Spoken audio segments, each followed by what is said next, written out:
चंपानगर गांव में मनोज नाम का एक इलेक्ट्रीशियन रहता था। मनोज गांव में छोटी मोटी बिजली का काम करके अपना गुजारा करता था। एक दिन मनोज गांव के मुखिया के घर में बिजली का काम कर रहा था। तभी अचानक मनोज को बहुत ही तेजी से बिजली का शॉक लगता है और बिजली का शॉक लगने के कारण मनोज जमीन पर औंधे मुंह गिर जाता है। तभी मुखिया का बेटा चंदू ये देखकर मनोज से कहता है, अरे मनोज, तुम्हें तो बहुत जोर से बिजली का झटका लगा है। तुम जिंदा हो या टपक पड़े? क्या रे चंदू, तू तो मेरे मरने का इंतजार कर रहा है।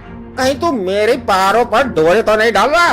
अगर ऐसा करने की कोशिश भी करेगा तो मैं तेरा हाथ पांव तोड़कर गांव के चौराहे में टांग दूंगा। अरे मनोज भाई, तुम तो बेकार में ही मुझ पर शक कर रहे हो। मेरी चमक चल्लो क्या दुनिया छोड़कर चली गई है जो मैं आपके पैरों पर डोरे डालूंगा? चंदू ये कहकर जैसे ही जमीन से उठाने जाता है, मनोज को छूते ही चंदू को जोर से इलेक्ट्रिक का झटका लगता है और वह जमीन पर गिर जाता है। क्या रे चंदू, क्या मेरे शरीर पर बम लगा हुआ है? मुझे छूते ही तू ऐसे झटका खाकर गिर गया? मजाक की भी हद होती है।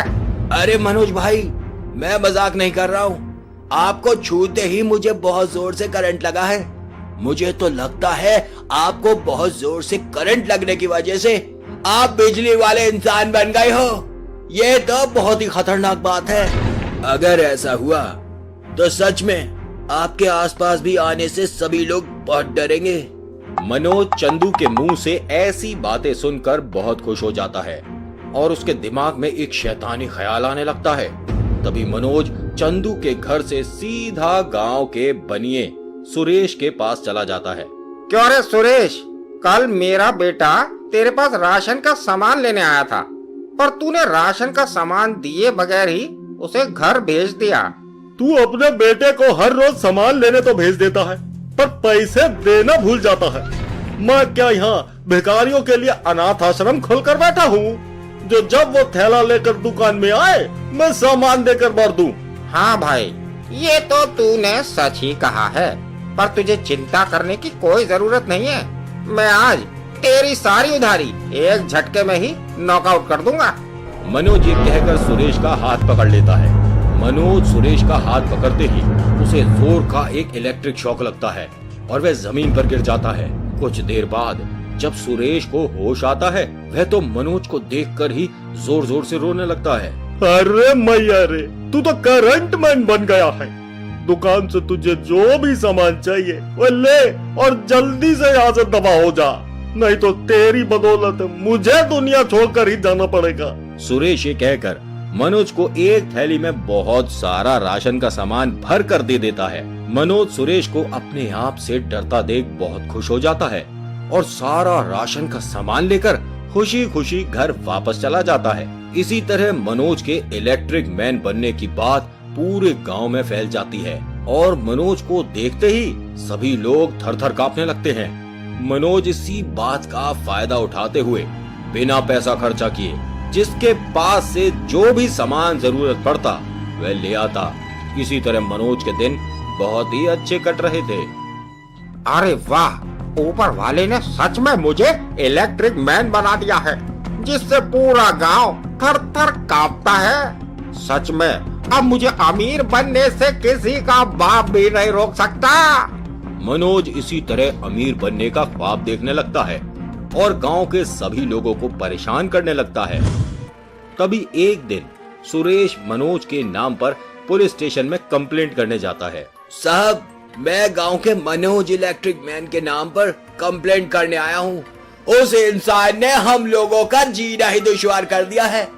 जब से उसे बिजली की शक्ति मिली है वह गांव में डॉन बनकर घूमता है और उसे जो भी चीज की जरूरत पड़ती है वह हमें डरा धमका कर वह चीज हड़प लेता है। अरे भाई, क्या उल्टा सीधा बक रहे हो? सुबह सुबह क्या दो पैग मार के आ गए हो? चलो भागो यहाँ से। गांव में इलेक्ट्रिक मैन आ गया है। सच में उल्टा सीधा बोलना तो कोई तुमसे सीखे। सर जी, मैं झूठ नहीं कह रहा हूँ।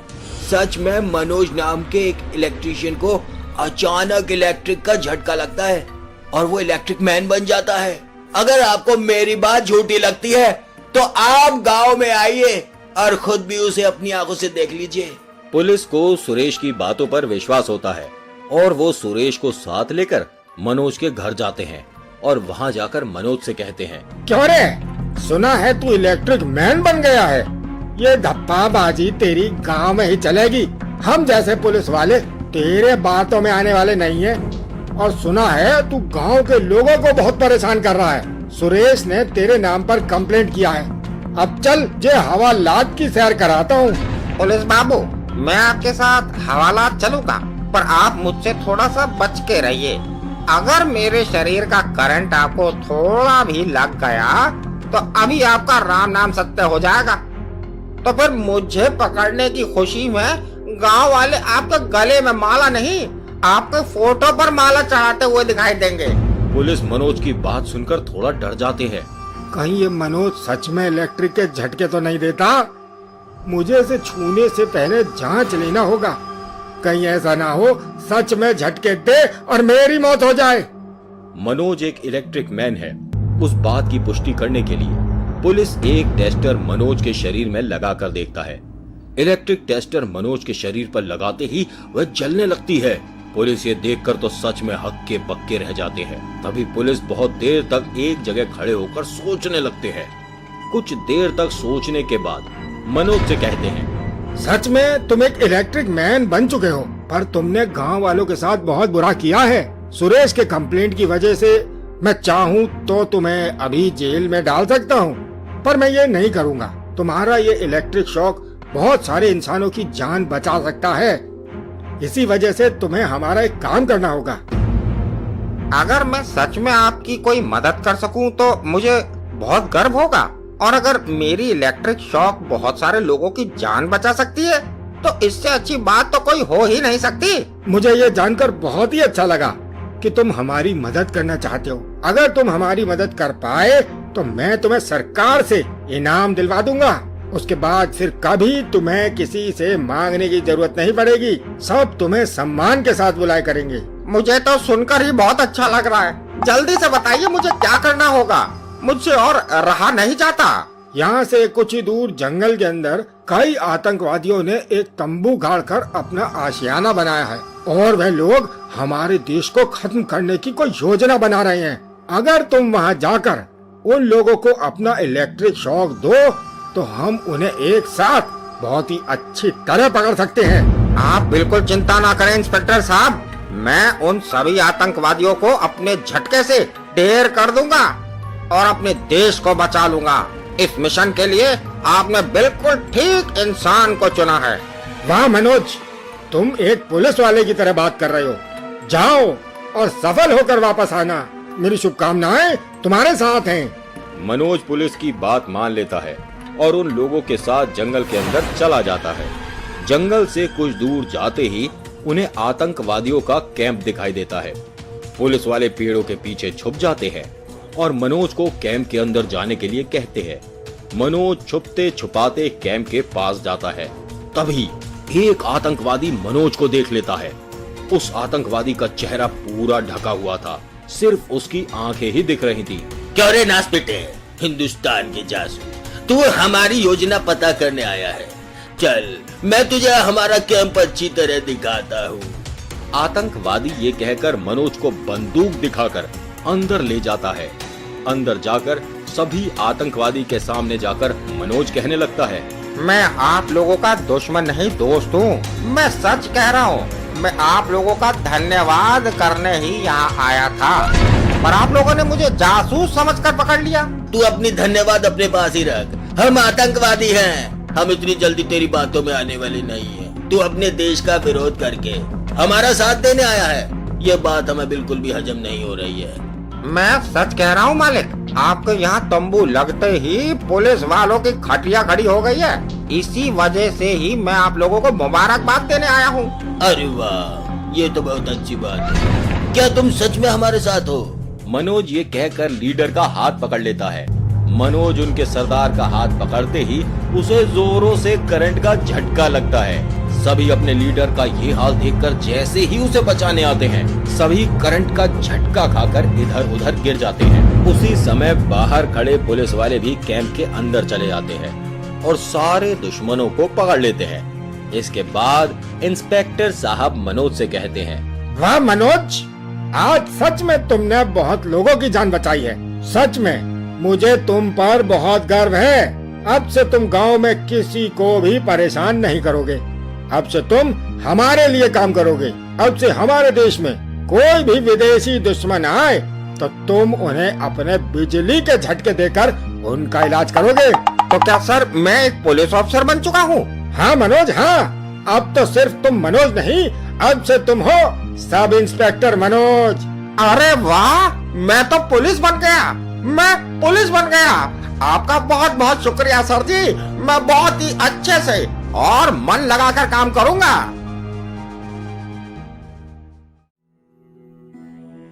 सोनापुर गांव में बंटी नाम का एक लड़का अपने माता पिता के साथ रहता था। बंटी बचपन से ही बहुत ही कमजोर और एबनॉर्मल था। इसी वजह से गांव का कोई भी बच्चा उसके साथ खेलना नहीं चाहता था। बंटी के माता पिता भी बंटी की वजह से हर वक्त झगड़ा करते थे।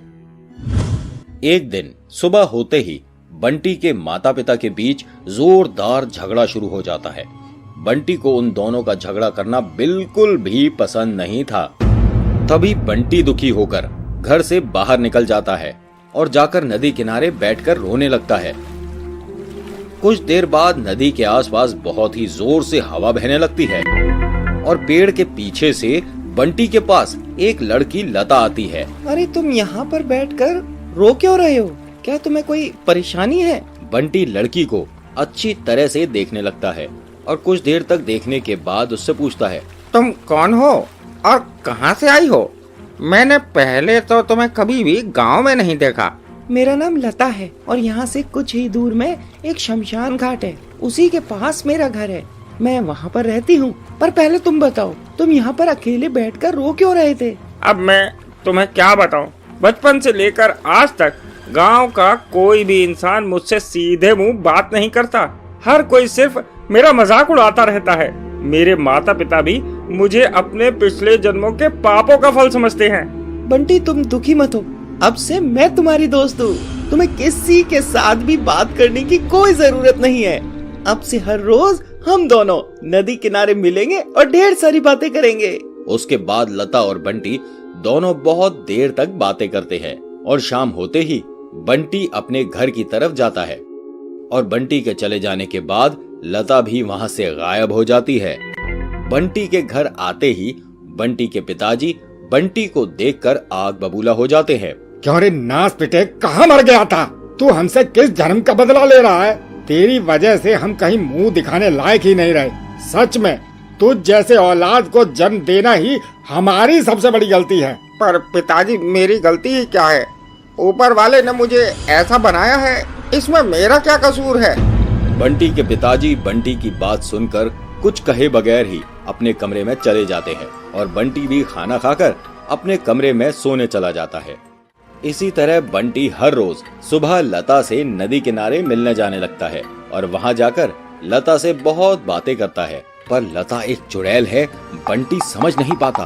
बंटी लता को अपने दोस्त के रूप में पाकर बहुत खुश रहने लगता है। तभी एक दिन सुबह बंटी हर रोज की तरह नदी किनारे जाता है। बंटी नदी किनारे जाकर देखता है वहां पेड़ के नीचे गांव का एक लड़का सुरेश खड़ा हुआ है और बंटी को घूर रहा है। क्या रे बंटी, नदी किनारे क्या कर रहा है? कहीं तू डूब मरने की तैयारी तो नहीं कर रहा? क्यों सुरेश, तुम्हें मेरी डूब मरने की इतनी चिंता क्यों है? तुम अपनी फिक्र करो और मैं अपनी करता हूँ। तुझे नदी किनारे कुछ ज्यादा ही आता देख रहा था, इसलिए थोड़ा देखने आ गया। पर ये बात तो एकदम सच्ची है, जब तक तुझे थोड़ा छेड़ ना लूं मुझे मजा नहीं आता। सुरेश ये कहकर छोटे छोटे पत्थर उठाकर बंटी की तरफ फेंकने लगता है और बंटी को परेशान करने लगता है। तभी वहाँ पर लता अपने चुड़ैल रूप में आ जाती है और बहुत ही डरावनी नजर से सुरेश को घूरने लगती है। अरे बाप रे, दादा रे, इस करम जले बंटी के पास चुड़ैल कहाँ से आ गई? अब मुझे इस चुड़ैल से कौन बचाएगा? क्यों रे करम जले बंदर जैसी शक्ल वाले लड़के, तुझे दूसरों को छेड़ने में बहुत मजा आता है। चल अब मैं तुझे बताती हूँ छेड़ना किसे कहते हैं। चुड़ैल ये कहकर सुरेश को पकड़कर उल्टा लटका देती है और हवा में घुमाती रहती है। चुड़ैल सुरेश को बहुत देर तक हवा में घुमाती है और उसके बाद उसे जमीन में पटक देती है। चुड़ैल सुरेश को जमीन में पटकते ही सुरेश वहां से अपनी जान बचाकर भाग जाता है। उसके बाद फिर से लता लड़की में बदल जाती है। लता एक चुड़ैल है, ये देखकर बंटी बहुत डर जाता है और लता से दूर जाने लगता है। तभी लता बंटी से कहती है, बंटी मुझसे डरो मत, मैं तुम्हें कुछ नहीं करूंगी। तुम मेरे बहुत ही अच्छे और सच्चे दोस्त हो, पर तुम्हें जो कोई भी तंग करेगा मैं उसे नहीं छोड़ूंगी। लता की बात सुनकर बंटी बहुत भावुक हो जाता है और लता से पूछने लगता है, लता, मुझे एक बात जानने की बहुत उत्सुकता हो रही है। तुम्हारी मौत कैसे हुई और तुम इस नदी किनारे पेड़ के पास क्या करती हो? बंटी, मेरे लिए वे बहुत ही दुखद समय था। मैं पास के गांव के जमींदार रतन सिंह की बेटी थी। एक दिन मैं अपने माता पिता के साथ बाहर घूमने जा रही थी, तभी हमारी गाड़ी का एक्सीडेंट हो जाता है और मेरे माता पिता की उसी एक्सीडेंट में मृत्यु हो जाती है, पर मैं बच जाती हूँ। उसके बाद से मैं अपने चाचा जी के साथ रहने लगी थी। एक दिन मैं अपने कमरे में सो रही थी, तभी अचानक कमरे में मेरे चाचा जी आ जाते हैं। अरे ओ कलमुई डायन, मैं तुझे बहुत बार मारने की कोशिश कर रहा हूँ, पर तू हर बार ही बच के निकलती है। मैंने तेरे पिताजी की गाड़ी एक्सीडेंट करवाई थी, पर तू बच निकली। अभी तक तू पूरे जायदाद पर कुंडली मार कर बैठी हुई है। जब तक मैं तुझे नहीं मारूंगा वह जायदाद मेरी नहीं होगी। आज तुझे मारकर मैं पूरे जायदाद का मालिक बन जाऊंगा। चाचा जी, आप मुझे छोड़ दीजिए, मैं यहाँ से बहुत दूर चली जाऊंगी। मुझे कोई भी संपत्ति नहीं चाहिए, आप सब ले लीजिए, पर मुझे छोड़ दीजिए। मैं अपने चाचा जी के पैरों में गिरकर भीख मांगती रही, पर उन्हें मुझ पर दया नहीं आई और उन्होंने मुझे गला दबाकर मार दिया। तब से मैं चुड़ैल बनकर इधर उधर घूम रही हूँ। लता, सच में तुम्हारे साथ बहुत बुरा हुआ है। तुम्हारे अपने चाचा जी ने तुम्हें इतनी बेरहमी से मार डाला। तुम्हें उनसे अपने और अपने परिवार की मृत्यु का बदला लेना चाहिए था। बंटी, कहते हैं ना, जो पाप करता है उसे उसकी सजा मिल ही जाती है। मेरी मृत्यु के कुछ दिन बाद किसी हादसे में उनकी भी मृत्यु हो गई। मेरा बदला पूरा हो चुका है। लता और बंटी दोनों पहले की तरह ही नदी किनारे बैठकर बातें करते हैं। दूसरी तरफ सुरेश चुड़ैल से बचकर सीधा बंटी के घर पर जाता है और वहां जाकर बंटी के पिताजी से कहता है, चाचा जी, आपका बेटा एक चुड़ैल के साथ है। अभी अभी उस चुड़ैल ने मुझे हवा में बहुत घुमाया और हवा में घुमाने के बाद बहुत जोर से जमीन में पटका। आप जल्दी नदी किनारे जाइए, नहीं तो वह चुड़ैल बंटी का भी कचुम्बर बना देगी। अरे सुरेश, तू क्या कह रहा है? लगता है आज सुबह सुबह ही चढ़ा कर आ गया है, जो उल्टी सीधी बातें कर रहा है। चल भाग यहाँ से, मुझे बहुत काम है। अरे चाचा जी, मुझे भगवान की सौगंध, मैं झूठ नहीं कह रहा हूँ। बंटी के साथ नदी किनारे चुड़ैल है। आप जल्दी जाइए, नहीं तो बंटी की खैर नहीं। बंटी के पिताजी सुरेश की बात सुनकर नदी किनारे देखने जाते हैं। तभी वे देखते हैं बंटी एक लड़की के साथ बैठा हुआ है। बंटी के पिताजी बंटी को एक लड़की के साथ देखकर बहुत भड़क जाते हैं और बंटी से कहने लगते हैं, क्यों रे नास पिटे, तू क्यों मेरी इज्जत की अर्थी उठाना चाहता है? सच में तो जैसा नास पिटे को जन्म देकर मेरी जिंदगी तो झंडू बाम ही बन चुकी है। तेरे जैसी औलाद को तो जहर खिलाकर मार देना चाहिए। लता जैसे ही बंटी के पिताजी के मुंह से बंटी के बारे में ऐसी खरी खोटी बातें सुनती है, वो बहुत ही क्रोधित हो जाती है और अपने चुड़ैल रूप में आ जाती है। क्यों रे बुड्ढे, तू बंटी को जहर खिलाएगा? चल, मैं तुझे ही जहर खिलाकर इस दुनिया से भगा देती हूँ। चुड़ैल ये कहकर बंटी के पिताजी पर वार करने जाती है। तभी बंटी चुड़ैल को रोक लेता है। लता, तुम उन्हें छोड़ दो, मुझ पर रहम करो, मेरे पिताजी को कुछ मत करो। बंटी के पिताजी जैसे ही चुड़ैल का रूप देखते हैं, वहां से भागकर सीधा तांत्रिक बाबा के पास चले जाते हैं। तांत्रिक अपने कुटिया पर बैठकर ध्यान कर रहे थे।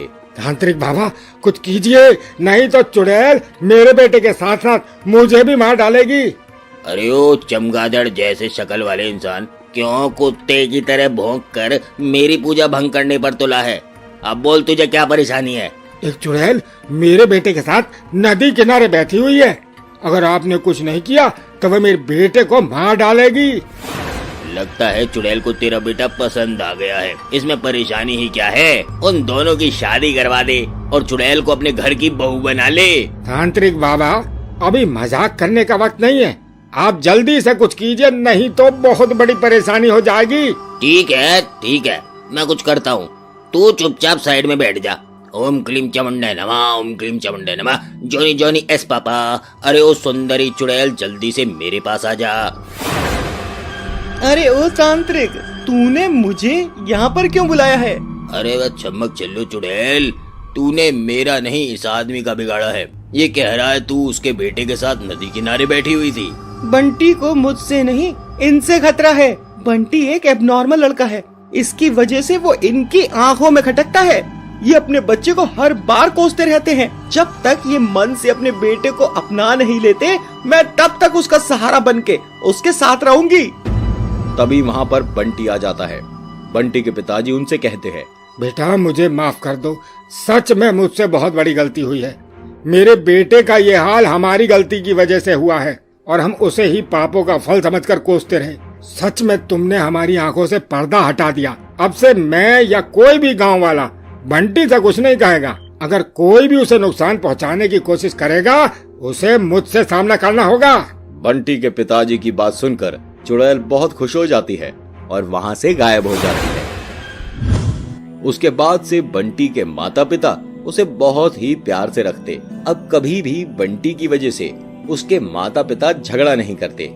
उस दिन के बाद से बंटी अपने माता पिता के साथ बहुत ही खुशी खुशी अपनी जिंदगी बिताने लगता है।